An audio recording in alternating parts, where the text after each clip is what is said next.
नमस्कार मंडळी, आज आपण आलेलो आहे जालना जिल्ह्यातील तालुक्यातील प्रसिद्ध श्री रेणुका माता मंदिरात. मंठा तालुक्याचे आराध्य देवता म्हणून ओळखले जाणारे या पवित्र रेणुका मातेच्या मंदिराचे आज आपण अनुभव दर्शन घेणार आहोत.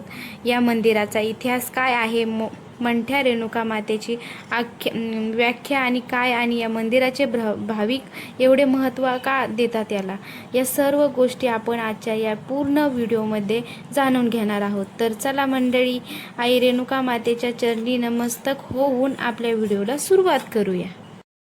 मंदिराला सुमारे 300-400 वर्षाचा इतिहास असल्यामुळे सांगितले जाते.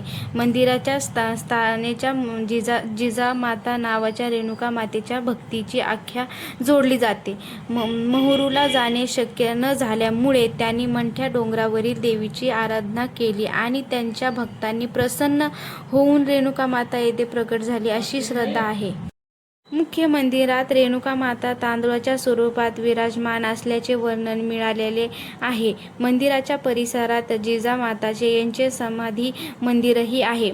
मूळ मंदिराची रचना वीट आणि चुनामध्ये झाल्यामुळे नमूद आहे. पुढे भाविकांच्या देणगीतून सभामंडप, दीपमाळ आणि इतर विकासामध्ये करण्यात आली आहे. नवरात्र आणि चैत्र पौर्णिमेला येथे मोठी यात्रा भरते, त्यामुळे या काळात महाराष्ट्रातील विविध भागातून भाविक दर्शनासाठी येतात. चला जाणून घेऊया पहिल्या माता अनुसयाबद्दल. माता अनुसया महर्षी यात्री यांच्या पत्नी होत्या. हिंदू धार्मिक परंपरेत पूजनीय आहेत.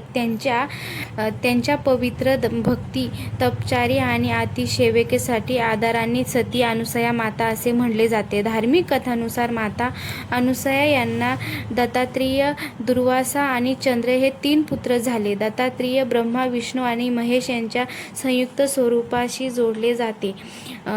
रामायणातील कथेनुसार श्रीराम आणि सीता वनवासात असताना यत्री, ऋषी आणि माता अनुसया यांच्या आश्रमात गेले होते.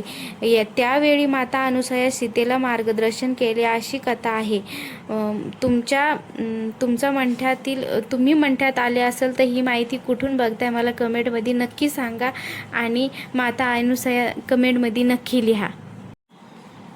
मंडळी, आता आपण मंदिराच्या दर्शनाला जात आहोत. मंठा शहराच्या परिसरामध्ये पुढे गेल्यानंतर आपल्याला रेणुका मातेचा हा पवित्र डोंगर आणि मंदिराचा परिचय पाहायला मिळतो. आजूबाजूचे वातावरण पाहताना मन प्रसन्न होते. तुम्ही पहिल्यांदा या ठिकाणी येत असाल तर मंदिराच्या परिसरात नक्की तुम्हाला परिसर आवडेल. आता आपण मंदिराच्या पायथ्याशी आलो आहोत. येथे गणपतीचं मंदिर आणि श्री अनुसया मातेचं मंदिर असल्याची माहिती मिळेल. म्हणून मुख्य रेणुका मातेच्या दर्शनाआधी आपण या पवित्र स्थानाचा परिचय घेतलेलाच आहे. आता अनुसया ह्या महर्षी यात्री यांच्या पत्नी होत्या, म्हणजे हिंदू धार्मिक परंपरेत पूजनीय आहेत.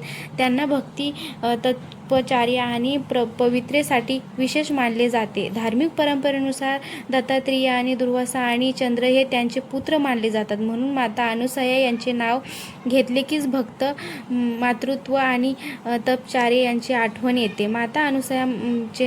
माता अनुसयाच्या मातेच्या चरणी नमस्तक होऊन आता आपण गणपती बाप्पाचे दर्शन घेऊन कोणत्या शुभ कार्याची सुरुवात श्री गणेशाय नमः करण्याची परंपरा आहे. म्हणून आजचा आपला हा धार्मिक प्रवास सुरुवातीचा आपण गणपती बाप्पाच्या आशीर्वादाने करूया. तर रेणुका मातेच्या मंदिराकडे आता आपण डोंगरात असलेल्या मुख्य रेणुका मातेच्या दर्शन घेत आहेत. मंदिराकडे जाताना तुम्हाला परिसरातील नैसर्गिक वातावरण आणि मंदिराकडे जाणारा मार्ग पाहायला मिळेल. जसे की आपण वर जातो तसेच मंदिराचे पवित्र वातावरण अधिक जाणवते. मंडळी, आता आपण जाणून घेऊया मंदिराचे जोडलेले एक महत्त्वाची स्थानिक आध्यात्मिक आधुनिक माहितीनुसार जिजामाता या रेणुका मातेची भक्त होत्या. त्यांना माहूरला जाऊन रेणुका मातेचे दर्शन घ्यायचे होते. माता काही कारणामुळे त्यांना माहूरला जात आले नाही. त्यामुळे त्यांना मंठ्याच्या डोंगरावरही बसून रेणुका मातेची भक्त आणि आराधना केली. त्यांच्या भक्तांनी प्रसन्न होऊन रेणुका माता याच ठिकाणी प्रगट झाल्या अशी श्रद्धा सांगितली जाते. मातांनी याच ठिकाणी कायमस्वरूपी राहावे, भक्तांना दर्शन द्यावे अशी जिजामातेची प्रार्थना केली अशी स्थानिक आध्यात्मिक आहे. आजही अनेक भाविक श्रद्धाने मातेच्या दर्शनासाठी तर मंडळींनो, मला काही एवढी जास्त माहिती नाही. माझ्या मम्मीने मला जेवढं सांगितलं मी तेवढंच माहिती पूर्ण याच्यामध्ये म्हणजे पूर्ण तर नाही देता आली पण दिलेली आहे. आणि मला कमेंटमधून नक्की सांगा की हा व्हिडिओ तुम्ही कुठून पाहतात आणि हा व्हिडिओ तुम्हाला आवडला असेल तर लाईक करा, शेअर करा आणि चॅनलला सबस्क्राईब करा. आणि हा व्हिडिओ कुठून पाहता मला नक्की कमेंटमध्ये नक्की सांगा. तर मी माझ्या फॅमिलीसोबत आलेली आहे. तुम्ही बघू शकता छोटं बाळ आलेलं आहे. तर हा व्हिडिओ आवडला असेल तर मला कमेंटमध्ये नक्की सांगा. तर भेटूया नेक्स्ट व्हिडिओमध्ये. अशाच आपण व्हिडिओमध्ये भेटूया.